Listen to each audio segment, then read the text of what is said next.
Kaleshwaram అవకతవకలపై justice Chandra Ghose commission ఇచ్చిన report బహిర్గతమైన వేళ మాజీ సీఎం బీఆర్ఎస్ అధినేత కేసీఆర్ సంచలన వ్యాఖ్యలు చేశారు.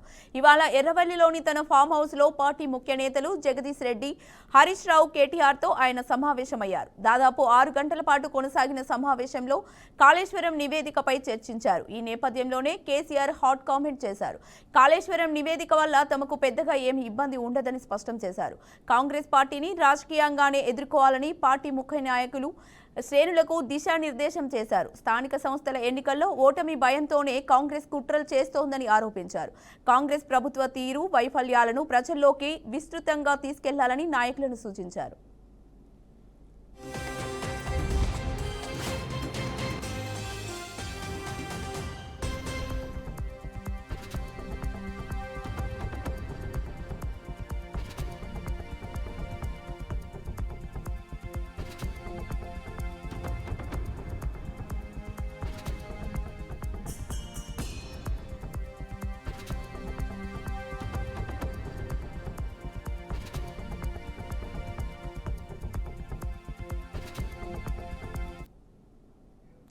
మద్యం పాలసీ అంటే కేవలం ఆదాయం మాత్రమే కాదని, ప్రజల ఆరోగ్యం కూడా ముఖ్యమని సీఎం చంద్రబాబు నాయుడు అన్నారు.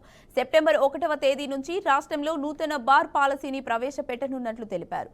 మంత్రివర్గ ఉపసంఘం ఇచ్చే నివేదిక ఆధారంగానే ఈ కొత్త బార్ పాలసీ ఉండనున్నట్లు పేర్కొన్నారు. మద్యం వల్ల పేదల ఒళ్ళు, ఇల్లు గుల్ల కాకుండా చూడాలని తయారీదారుల్ని ఉద్దేశించి మాట్లాడారు. అలాగే బార్లలో గీత కార్మిక వర్గాలకు కూడా 10% షాపుల్ని కేటాయించనున్నట్లు సీఎం వెల్లడించారు. ఆల్కహాల్ శాతం తక్కువగా ఉన్న మద్యం అమ్మకాలతో కొంతమేర నష్టాలను తగ్గించవచ్చునని సీఎం చంద్రబాబు అభిప్రాయపడ్డారు.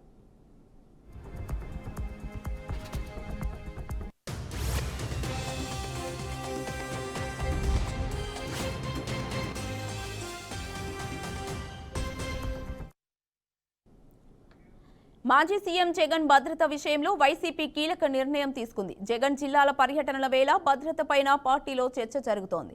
తాజాగా జరిగిన పీఏసీ సమావేశంలోనూ జగన్ భద్రతపైన పార్టీ నేతలు ఆందోళన వ్యక్తం చేశారు. దీంతో కీలక నిర్ణయం తీసుకున్న పార్టీ జగన్ కోసం 10 మంది రిటైర్డ్ ఆర్మీ సిబ్బందిని నియమించుకుంది. ఇప్పటికే జగన్ భద్రతా వలయంలో ప్రైవేట్ సిబ్బంది ఉన్నారు. దానికి తోడు మరో 10 మంది యాడ్ అవనున్నారు. డ్రోన్ పర్యటన నుంచి ప్రైవేట్ సెక్యూరిటీ అందుబాటులోకి రానున్నారు.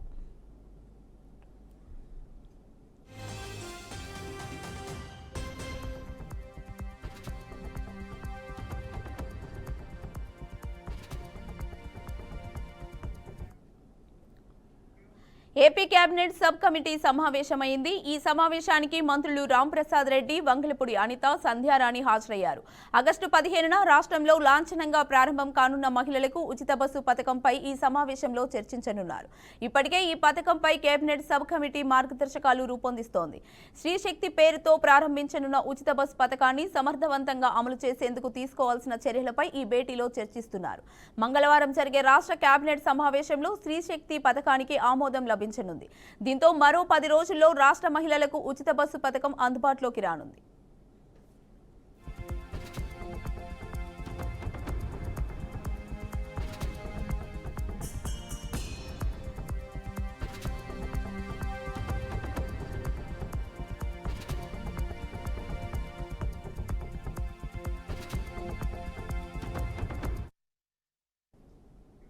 ఎమ్మెల్యే ప్రసన్న కుమార్ పై అనుచిత వ్యాఖ్యలు చేశారని నమోదైన కేసులో మాజీ మంత్రి అనిల్ కుమార్ యాదవ్ విచారణకు హాజరయ్యారు. ప్రసన్న ఇంటి మీద జరిగిన దాడిని ప్రశ్నించినందుకు తనపై కేసు పెట్టారన్నారు. వ్యాఖ్యలు చేసినందుకు తన పేరును చేర్చారని మండిపడ్డారు. వేదిక మీద కూర్చొని నవ్వడం కూడా తప్పేనా అంటూ ప్రశ్నించారు. విచారణ పేరుతో కూర్చోబెట్టి శునకానందం పొందారని ఆగ్రహం వ్యక్తం చేశారు. తనను 36 ప్రశ్నలు అడిగారని, వాటిని రాతపూర్వకంగా ఇచ్చానని తెలిపారు. ఎవరైనా వేదిక మీద మాట్లాడుతుంటే ఇంకా నాకు తెలిసి వేదిక ఎక్కేదానికి కూడా, ఎందుకంటే ఆయన ఏం మాట్లాడతాడో వేదిక మీద ఉన్న వాళ్ళు తెలియదు పాపం. ఆ ఏం మాట్లాడినా కూడా వేదిక మీద ఉన్న వాళ్ళని కూడా జతకట్టి నచ్చిన వాళ్ళ మీద కేసులు పెట్టండి. ఎందుకంటే ఆ రోజు వేదిక సభా ప్రాంగణంలో ఒక 1000 మంది పైగా ఉన్నారు. 1000 మంది కూడా నవ్వటం జరిగింది, కొందరు చప్పట్లు కొట్టడం జరిగింది, కొన్ని వేలాలు వేయటం కూడా జరిగింది.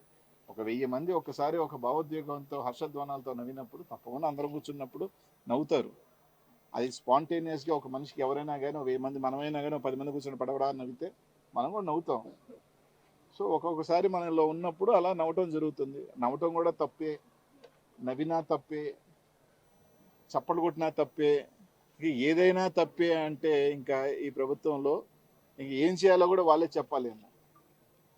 ఇంకా మేము నవ్వకూడదు, మీటింగ్లకి వెళ్తే బ్యాండేడ్ వేసుకోవాలా, చేతులు కట్టేసుకో ఉండాలి. బీఆర్ఎస్ కు బిగ్ షాక్ తగిలింది. ఆ పార్టీ కీలక నేత అచ్చంపేట మాజీ ఎమ్మెల్యే గువ్వల బాలరాజు రాజీనామా చేశారు. రాజీనామా లేఖను అధినేత కేసీఆర్ కు పంపించారు. స్థానిక సంస్థల ఎన్నికలు సమీపిస్తున్న వేళ బీఆర్ఎస్ కు షాక్ తగిలింది. బాలరాజు రాజీనామా చేయడం ఆ పార్టీ శ్రేణులను మరింత గందరగోళానికి గురిచేస్తోంది. దీనిపై అధిష్టానం ఎలా రియాక్ట్ అవుతుందో చూడాలి.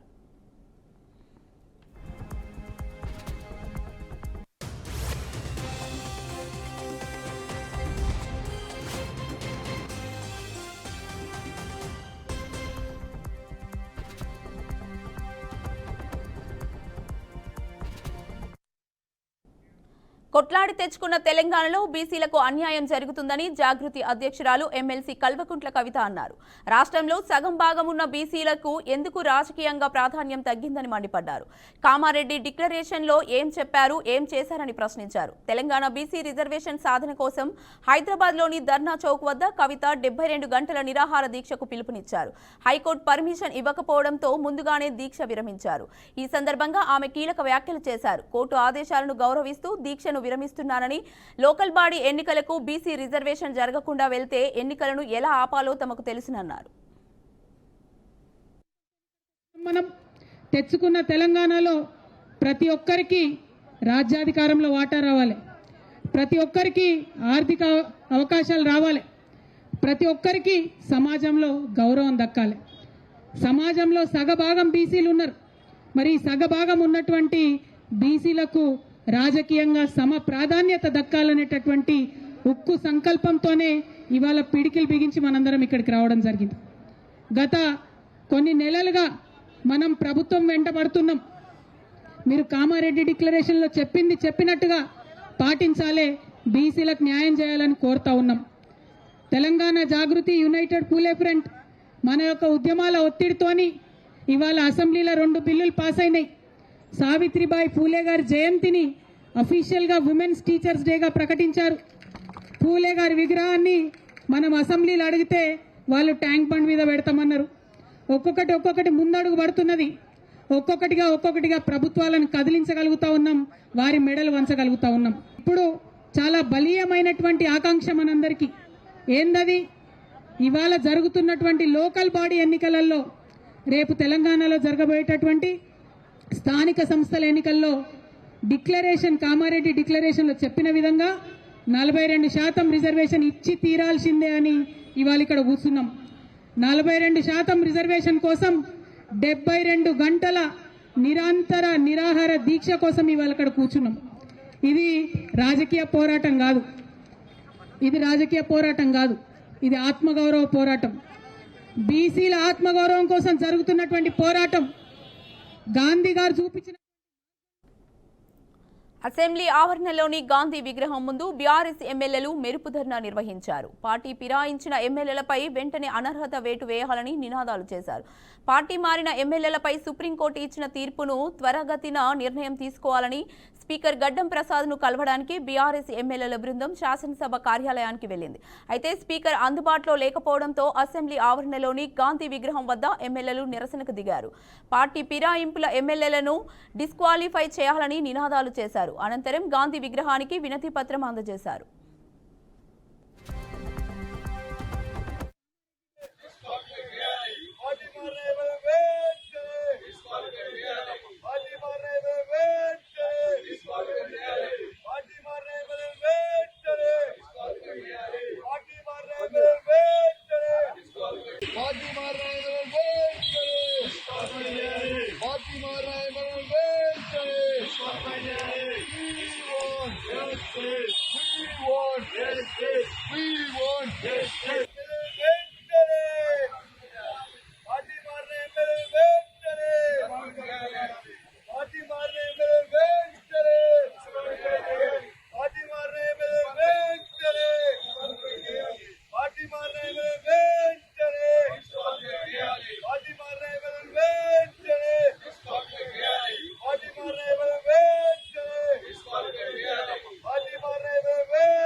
సంగారెడ్డిలో కాంగ్రెస్ ముఖ్య కార్యకర్తల సమావేశంలో మాజీ ఎమ్మెల్యే జగ్గారెడ్డి భావోద్వేగానికి లోనై కన్నీళ్లు పెట్టుకున్నారు.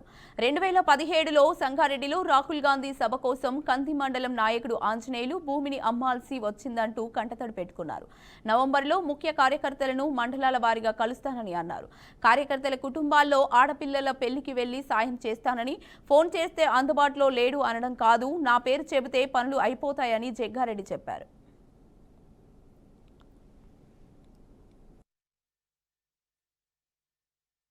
టైం లోకల్ బాడీ ఎలక్షన్స్ మన కాంగ్రెస్ గవర్నమెంట్ ముఖ్యమంత్రి రేవంత్ రెడ్డి గారు మన మినిస్టర్లు డిక్లేర్ చేస్తారు.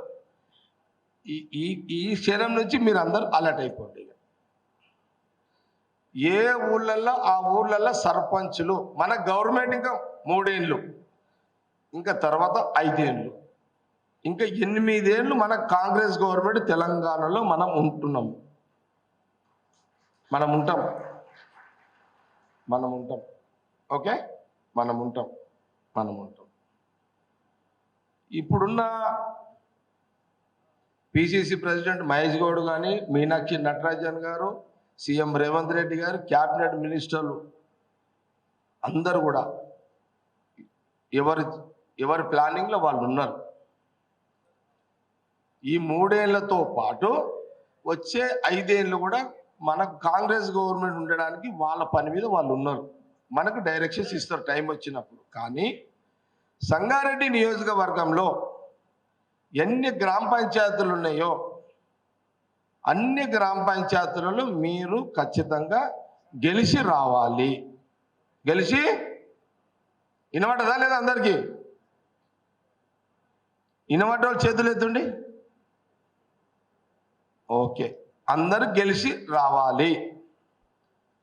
రెండవది, 4 జడ్పీటీసీలు, 4 మండల్ ప్రెసిడెంట్లు గెలిచి రావాలి. రాష్ట్ర ప్రభుత్వం రైతుల పట్ల పూర్తిగా విఫలమైందని మాజీ మంత్రి అంబటి రాంబాబు మండిపడ్డారు. గుంటూరు కలెక్టర్ కార్యాలయంలో జరిగిన ప్రజా వేదికలో పాల్గొన్నారు. రైతులకు సరిపడా ఎరువులు అందించాలని కోరుతూ వినతి పత్రం సమర్పించారు. అనంతరం జిల్లాలో ఎరువుల కొరత తీవ్రంగా ఉందని, ప్రభుత్వం దానిని పట్టించుకోకపోవడం బాధాకరమన్నారు. ఎన్నికల సమయంలో ఇచ్చిన అన్నదాత సుఖీభవ హామీని నిలబెట్టుకోలేదని విమర్శించారు. పంటలకు గిట్టుబాటు ధర లేక రైతులు నష్టపోతున్నారని చెప్పారు.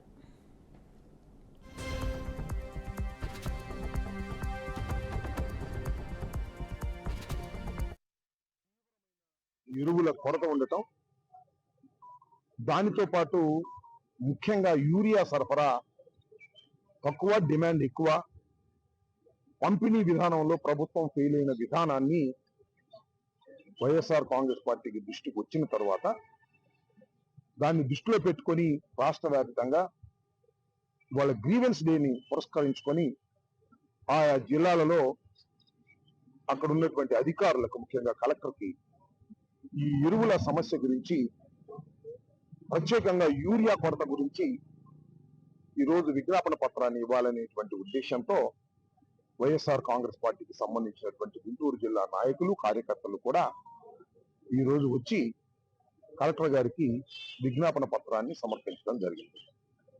ఈ ప్రభుత్వం అధికారంలోకి వచ్చిన తర్వాత రైతు పరిస్థితి చాలా అధ్వాన్నంగా ఉంది. ఎప్పుడూ లేనంత దౌర్భాగ్యమైన పరిస్థితి వల్ల రైతు. కన్నెపల్లి పంప్ హౌస్ దగ్గర టెన్షన్ వాతావరణం నెలకొంది. పంప్ హౌస్ ను బీఆర్ఎస్ నేతలు ముట్టడించారు. వెంటనే మోటార్లు ఆన్ చేయాలని డిమాండ్ చేస్తూ ప్రభుత్వానికి వ్యతిరేకంగా నినాదాలు చేశారు. కాగా బీఆర్ఎస్ నేతలను పోలీసులు అడ్డుకోవడంతో తోపులాట జరిగింది. ప్రభుత్వంపై మాజీ మంత్రి కొప్పుల ఈశ్వర్ మండిపడ్డారు. వారం రోజుల్లో పంపులు ఆన్ చేయకుంటే 1,00,000 మందితో పంప్ హౌస్ ను ముట్టడిస్తామని హెచ్చరించారు.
చిత్ర పరిశ్రమలో వివిధ విభాగాల్లో పనిచేసే కార్మికుల వేతనాలను 30% పెంచాలని డిమాండ్ చేస్తూ Telugu film employees federation shootings బంద్కు పిలుపునిచ్చింది. ఈ హఠాత్ పరిణామంతో సెట్స్ పై ఉన్న మూవీ షూటింగ్స్ ఎక్కడికక్కడ నిలిచిపోయాయి. ఈ నేపథ్యంలోనే తాజాగా మరో కీలక పరిణామం చోటు చేసుకుంది. తెలుగు ఫిలిం ఎంప్లాయీస్ ఫెడరేషన్ డిమాండ్లపై ఫిలిం ఛాంబర్లో నిర్మాతల మండలి అత్యవసర సమావేశమైంది. ఈ మీటింగ్కు Telangana film development corporation chairman Dil Raju, నిర్మాతలు అల్లు అరవింద్, మైత్రి రవి, సురేష్ బాబు, ఫెడరేషన్ సభ్యులు, ఫిలిం ఛాంబర్ సభ్యులు హాజరయ్యారు. భేటీలో ప్రధానంగా కార్మికుల వేతనాల పెంపుపై చర్చించి ఓ ప్రకటనను విడుదల చేయబోతున్నట్లుగా తెలుస్తోంది.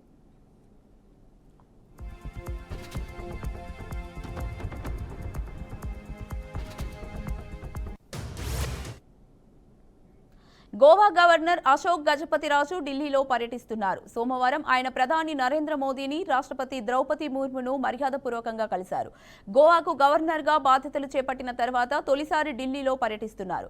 ప్రధాని, రాష్ట్రపతితో భేటీ అనంతరం కేంద్ర మంత్రులైన అమిత్ షా, జేపీ నడ్డా, రామ్మోహన్ నాయుడుతో విరివిరిగా భేటీ అయ్యారు. కాగా ఆయన పార్లమెంటుకు చేరగా టీడీపీ ఎంపీలు లావు కృష్ణదేవరాయలు, కలిశెట్టి అప్పలనాయుడు స్వాగతం పలికారు.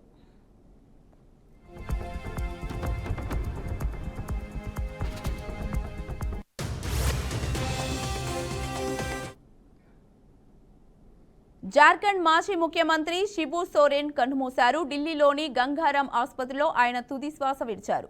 జార్ఖండ్ ప్రత్యేక రాష్ట్రం కోసం శిబు సోరెన్ అలుపెరగని పోరాటం చేశారు. ప్రత్యేక రాష్ట్రం కోసం జార్ఖండ్ ముక్తి మోర్చా పార్టీని నెలకొల్పారు. రాష్ట్రం ఏర్పడిన అనంతరం 3 సార్లు ముఖ్యమంత్రిగా బాధ్యతలు నిర్వర్తించారు. 2004 నుంచి 2006 వరకు కేంద్ర మంత్రిగా పనిచేశారు. ఆయన మృతిపై ఎక్స్ వేదికగా స్పందించిన ప్రధాని మోదీ దిగ్భ్రాంతి వ్యక్తం చేసి సంతాపం తెలిపారు. అనంతరం జార్ఖండ్ సీఎం నివాసంలో శిబు సోరెన్ మృతదేహం సందర్శనార్థం ఉంచగా నేరుగా అక్కడికి చేరుకున్న ప్రధాని మోదీ ఆయన మృతదేహానికి హృదయపూర్వక నివాళులు అర్పించారు. ఇక తెలంగాణ మాజీ సీఎం కేసీఆర్ కూడా సంతాపం ప్రకటించారు.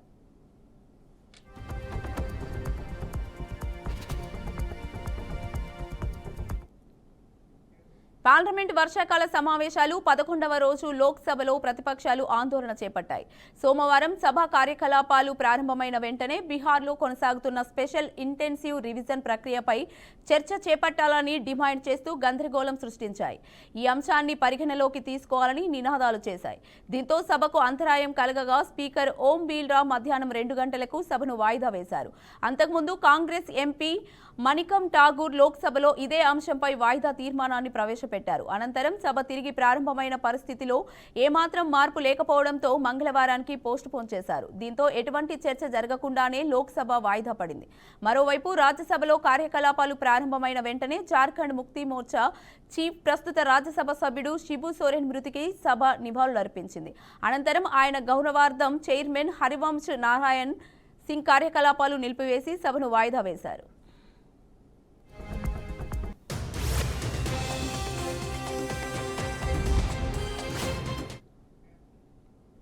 శ్రీనగర్ ఎయిర్పోర్ట్లో సిబ్బందిపై సైనికాధికారి దాడి చేశారు. లగేజ్కి అదనపు రుసుం చెల్లించాలని అనడంతో ఆగ్రహానికి లోనయ్యారు. దీంతో పక్కనే ఉన్న ఇనుప రాడ్డుతో స్పైస్ జెట్ సిబ్బందిపై లెఫ్టినెంట్ కర్నల్ దాడికి పాల్పడ్డారు. దాడిలో స్పైస్ జెట్ సిబ్బందికి తీవ్ర గాయాలయ్యాయి. వెంటనే సిబ్బంది బాధితుడిని ఆసుపత్రికి తరలించారు. స్పందించిన అధికారులు లెఫ్టినెంట్ కర్నల్ ఆర్కే సింగ్ పై కేసు నమోదు చేసి అదుపులోకి తీసుకున్నారు.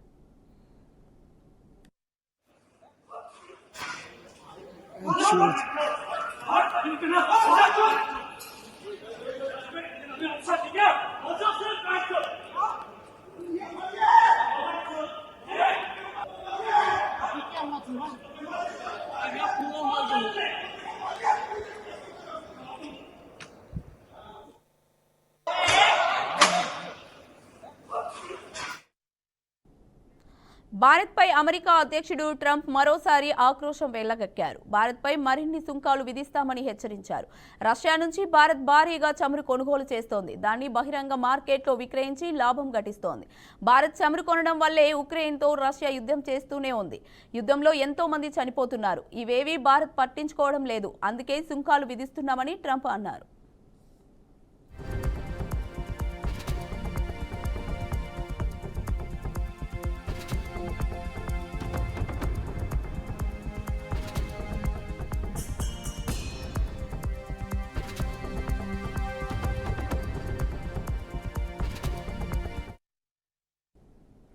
లండన్ వేదికగా ఇంగ్లాండ్తో జరుగుతున్న 5వ టెస్టులో భారత్ ఘన విజయం సాధించింది. చివరి వరకు ఉత్కంఠభరితంగా సాగిన ఈ మ్యాచ్లో కేవలం 6 పరుగుల తేడాతో టీమిండియా విక్టరీ సాధించింది. ఈ సిరీస్లో ఇంగ్లాండ్ 2 టెస్టులు, ఇండియా 2 టెస్టుల్లో విజయం సాధించాయి. ఒక టెస్టు డ్రా ముగిసింది. దీంతో 2-2తో సిరీస్ సమయమైంది. 5వ టెస్టు సెకండ్ ఇన్నింగ్లో యశస్వి జైస్వాల్ 118, ఆకాష్ దీప్ 66, రవీంద్ర జడేజా 53, వాషింగ్టన్ సుందర్ 53, ధ్రువ్ జురేర్ 34 పరుగులు చేసి బ్యాటింగ్లో రాణించారు. ఇక బౌలింగ్లో మహమ్మద్ సిరాజ్ 5 వికెట్లు తీయగా ప్రసిద్ధ్ కృష్ణ 4 వికెట్లు తీశారు. ఆకాష్ దీప్ 1 వికెట్ తీశారు.